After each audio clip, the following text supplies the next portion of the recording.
Elegance നമുക്ക് ചേർന്ന അടുത്ത വീഡിയോ ആണ്. ഷെയ്ഡ് നല്ല ലൈറ്റ് പേസ്റ്റൽ ഗ്രീൻ ഷെയ്ഡാണ്, ലൈറ്റ് കളേഴ്സാണ്, പക്ഷെ ഭയങ്കര എലഗൻറ്റ് ഫീലായിട്ട് ഈ ഒരു ഐറ്റം. അതിൻ്റെ ആ ഒരു മെറ്റീരിയലിൻ്റെയും വർക്കിൻ്റെ ആ കളറിൻ്റെ ഒക്കെ ഉണ്ട് കേട്ടോ. എല്ലാം കൂടെ മിക്സായിട്ട് വരുമ്പോഴാണ് അതിൻ്റെ ഒരു ഭംഗി ശരിക്കും കിട്ടുക. അപ്പോൾ അത്രയും ഗ്രാൻഡായിട്ട് നിങ്ങൾക്ക് ഇടാം. ഉറപ്പായിട്ട് 2000 മില്ലി റേറ്റ് വരും കേട്ടോ, കാരണം അത്രയും ഹാൻഡ് വർക്ക് അതിൽ ചെയ്തിട്ടുണ്ട്.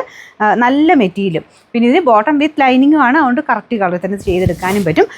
സെയിം കളർ തന്നെയാണ് വെച്ചേക്കുന്നത്. നിങ്ങൾ ആ ലൈനിങ്ങിനാണേലും വേറെ തപ്പി വേറെ കളറായി അങ്ങനെ ടെൻഷൻ അടിക്കൊന്നും വേണ്ട. സെയിം തന്നെ കളർ നമുക്ക് ലൈനിങ്ങും ബോട്ടം കൂടെ ചേർത്താണ് വെച്ചേക്കുന്നത്. ഫുള്ളായിട്ട് തയ്ച്ചിട്ട് വരുമ്പം അടിപൊളിയായിരിക്കും കേട്ടോ. പിന്നെ നമ്പർ AF 224. ഇതെല്ലാവർക്കും അഫോർഡ് ചെയ്യാൻ പറ്റുന്ന റേറ്റിലാണ് കൊണ്ടുവന്നേക്കുന്നത്. 1580 ഉള്ളൂ. അടുത്ത ഷെയ്ഡ് ഇത് ഭയങ്കര നല്ല കളറാട്ടോ. ഇതിൻ്റെ അകത്ത് കറക്റ്റ് കിട്ടണില്ല. അതിൻ്റെ എല്ലാ ഷെയ്ഡ്സിനും ആയതുകൊണ്ട് കേട്ടോ കുറച്ചുകൂടെ ലൈറ്റായിട്ടാണ് നിങ്ങൾക്ക് കാണിക്കുന്നത്. നേരിട്ട് കുറച്ചുകൂടെ ഡാർക്കാണ്, ഒരുപാടല്ല, ലൈറ്റ് ഷെയ്ഡ് തന്നെയാണ്, എന്നാലും ശക്കലം കൂടെ ഡാർക്കാണ്. ഇനി ഓരോരുത്തരുടെ ഫോണിൻ്റെ വ്യത്യാസം കാണും കേട്ടോ. എനിക്കിപ്പോൾ ഇതിൻ്റെ അകത്ത് നോക്കിയിട്ട് ശക്കലം കൂടെ ലൈറ്റായിട്ട് ഫീൽ ചെയ്യുന്നു, നേരിട്ട് കുറച്ചുകൂടെ നല്ല കളറാണ്. അപ്പോൾ ഇതിൽ ഫുള്ള് ആ ഒരു വർക്ക് തന്നെ കൊടുത്തേക്കുന്നത്. നെക്ക് നമുക്ക് വെട്ടാനുള്ള ഒരു സ്ഥലമാട്ടോ ഇത് കൊടുത്തേക്കുന്നത്. ഞാനിങ്ങനെ പിടിച്ചിരിക്കുന്നതിൻ്റെ കറക്റ്റായിട്ട് നെക്ക് വെട്ടിക്കഴിയുമ്പോൾ ഫുള്ള് ആ ഒരു വർക്ക് കിട്ടിക്കോളും. ബോട്ടം വിത്ത് ലൈനിങ് ഉണ്ട്. പിന്നെ നമ്പർ AF 218, റേറ്റ് 1580.